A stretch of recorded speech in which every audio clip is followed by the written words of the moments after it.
रामपूर येथील कामगार नगर परिसरात आज दुपारी सुमारे 2 वाजता लागलेल्या भीषण आगीत छत्तीसगडमधून आलेल्या मजुरांच्या झोपड्यांचे मोठे नुकसान झाले।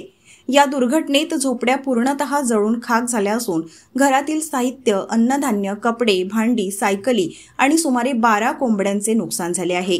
झोपड्यांमध्ये छबीलाल निषाद, दुलारू निषाद आणि ललतू निषाद हे आपल्या कुटुंबासह वास्तव्यास होते। एकूण 12 जण त्या ठिकाणी राहत होते। आग लागली त्यावेळी बहुतांश कामगार कामावर गेले होते, त्यामुळे जीवितहानी टळली, मात्र मालमत्तेचे मोठे नुकसान झाले।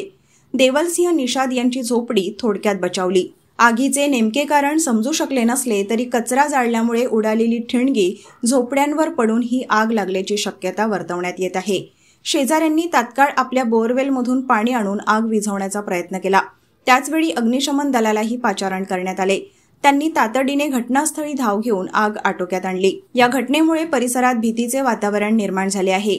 नुकसानग्रस्त कुटुंबे सध्या उघड्यावर असून त्यांना तात्पुरती मदत देण्यात आली आहे। रामपूर ग्रामपंचायतीच्या सरपंच निकिता रमेश झाडे आणि शिवसेना उद्धव बाळासाहेब ठाकरे उपतालुका प्रमुख रमेश झाडे यांनी घटनास्थळी भेट देऊन पीडितांना अन्नधान्य, तेल, तिखट, मीठ, चादरी, कपडे व रोख स्वरूपात मदत केली।